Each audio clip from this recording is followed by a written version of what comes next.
inkproducts.com has now released its newest auto refill ink supply system for the Epson Artisan 1430. We now make it with pigment ink, Ultra Pro dye base ink, Ultra Pro sublimation ink. Now this is our new Ultra Pro pigment ink. Auto refill systems now have oversized cartridges because these are large format printers. They required a lot of ink. We also include our exclusive double loop hose bracket, very simple to install. Now one of the first steps you have to do when installing a ink supply system or one of our quick fill station, we need to remove this cover right here. So you can see I wedge a little screwdriver in between the hinge that holds the cover on. I'm going to push it out. Now sometimes the little pin will crack off. Unfortunately, there's no easy way to do that, but save all the pieces and you can always glue that pin back on if you need to. So now what I'm going to do is I'm just going to keep slowly bringing it out, and then at the same time try to get and lift the cover out. Now you can see I've got it spread quite a bit. So I'm going to use a little bit larger screwdriver and spread it a little bit more. And then I might be lucky enough just to take it off before this little piece here cracks. But then you can always glue it back on if you ever need to. Now I went really carefully doing this, and my piece is still on there. So I saved it. Sometimes they'll break, sometimes they won't. All depends how much time. Now you can open it up, and then at the other end here, you'll see you can wiggle it loose. Sometimes you put the screwdriver there, and you can spread it out a little bit too, right there. Then once you get it off, save this.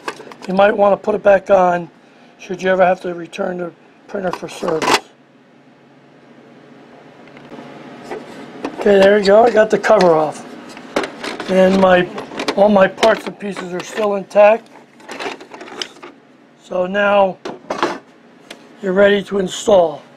I'm going to show you the first part of this video, the quick fill station. It's like a block of cartridges, and you're going to slide them in. There's no hoses. You're going to fill them right in the printer. Sold lots of these, and people seem to like it because they can top it off. The best thing, when you press this button, let's say magenta cannot be recognized, you fill them all up again, press the button, all their ink levels go back up. That saves you a lot of cleanings, because remember, every time you take a cartridge in and out, it has to clean the printhead. So if I just do it once, I've saved from 5 other cleanings. Now this is called a quick fill station, and obviously we sell the ink supply system, and we sell it with pigmented ink now, our Ultra Pro dye base, our Ultra Pro sublimation ink, and now our Ultra Pro pigment inks. So I'll get this set up and finish showing you the rest of the video. Okay, now I'm going to hold down the ink button, hold it down for about 3 seconds, and let it go. It's going to blink, and now the cartridges are going to come over to what we call the cartridge change position.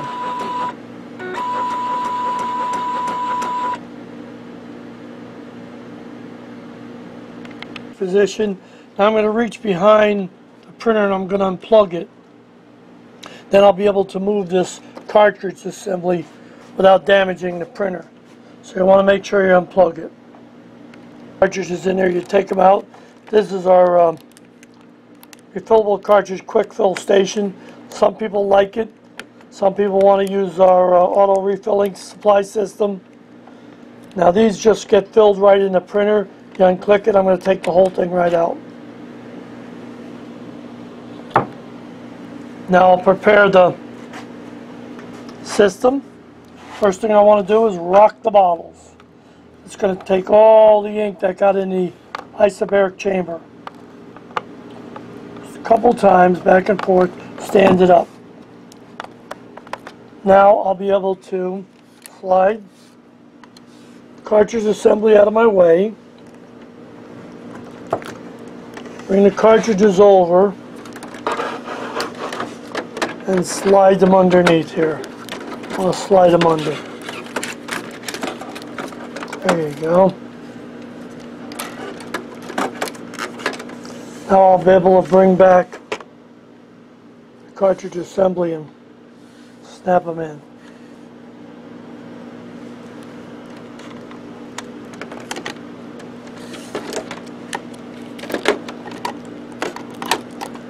Okay, they're going to go in one complete cartridge block. Get the hose straightened out here.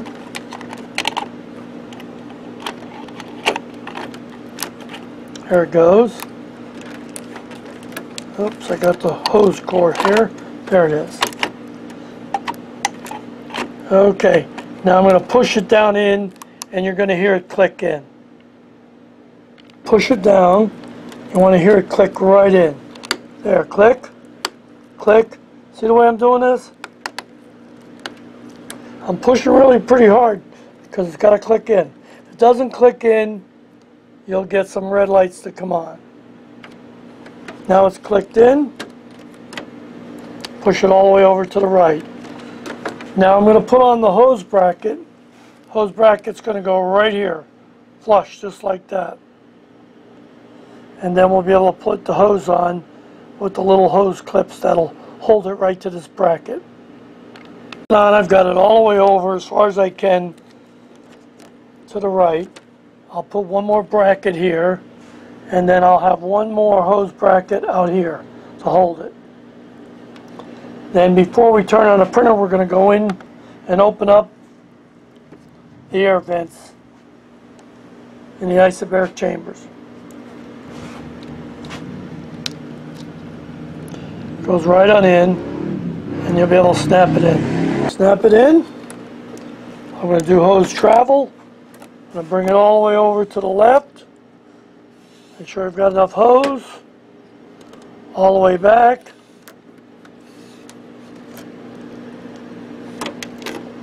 Now you'll see some air in the lines. Pay no attention to that. You're not to be concerned about that. That's going to disappear when we start it up and charge up the print head. Okay, now let's go and open up the tank. There, I opened it up. See the little plugs in the back? They remain open all the time. If you left them closed, you would probably starve the print head and damage it. So you want to make sure you open them up. The only time you close them up is when you're going to fill the ink bottles. Pull up on them. And sometimes they're hard to put in. Just put a little, tiny bit of dish soap on the edge of them and they'll go right in. But you want to take them out now. Sometimes I hold on to it with a paper napkin. It makes it easier to pull it up, but I have rubber gloves on, so it seems to be coming out easier.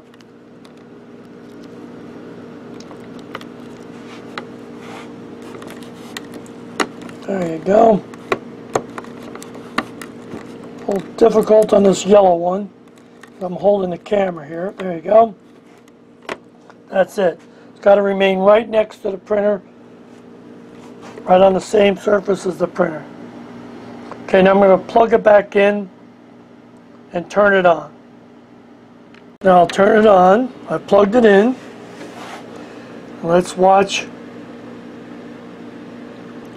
Going to check for the cartridges, make sure they're in.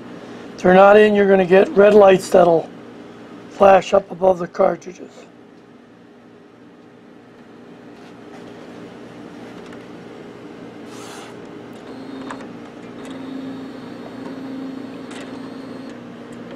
Takes a second to initialize.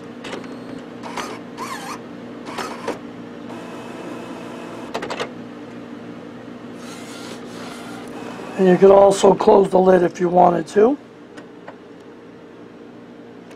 I'm leaving it open so you can see. Okay, now it says there's an error on my computer screen, but it also shows the red lights on. So, press the ink button. It's going to come over to cartridge change position. Now that tells me I haven't snapped them in correctly. Sometimes when you unplug the printer and then plug it back in, this will happen. So I'm going to unsnap them and then snap them back down in. Be careful in this area right here, because that's what the reset switch is. So you want to be careful there. Lift it up, snapped it back in there, touch the ink light again, and see if they go out.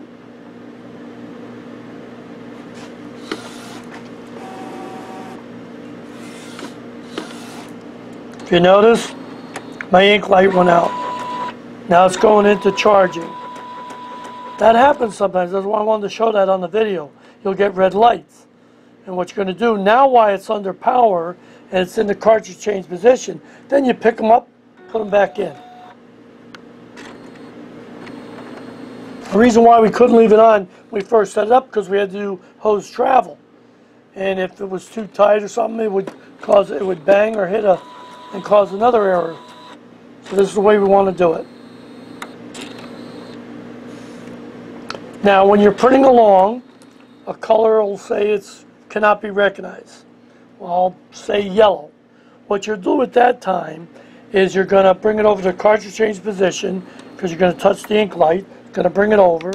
You're going to reach in and squeeze that little button back there. Now on this COC Smart Chip, what's going to happen, all the ink levels go back up. So I only have to do it once, not 6 times. Because you're running a large format, and it's a 13 by 19. Well, every 4 prints you got to reset it. If you had cartridges in there or replace the cartridge. Here you just squeeze the button, it resets them all. But it only happens when you see cannot recognize a particular cartridge. I've got 12 by 18 paper now. I'm going to go over to the computer when this is done, and we're going to print out a nozzle, and we're also going to print out a 12 by 18 photo.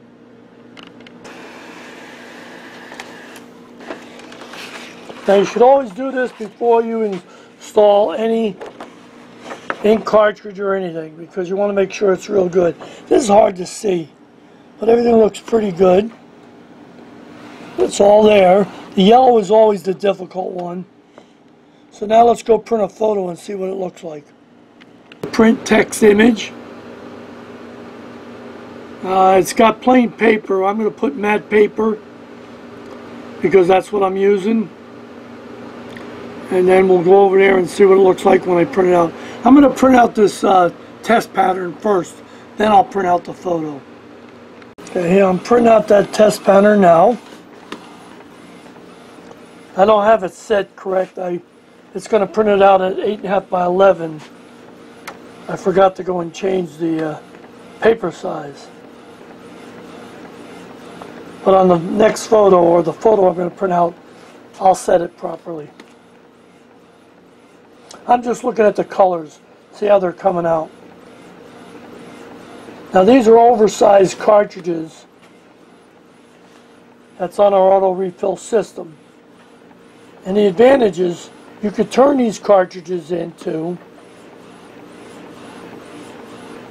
our auto refilling system. These are 2 for 1.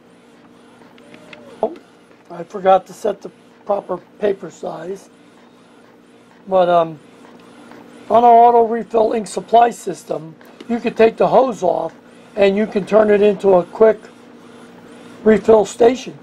So it can go either for a auto refill, which supplied by the hose, you're supplying ink, or you can turn it into our newly designed quick fill station. Sometimes some people like that, but now you have both. So you buy this, and you can always change it to whatever you want. There it is. It's coming out. Beautiful. Beautiful. This is our Ultra Pro pigmented ink. American made ink.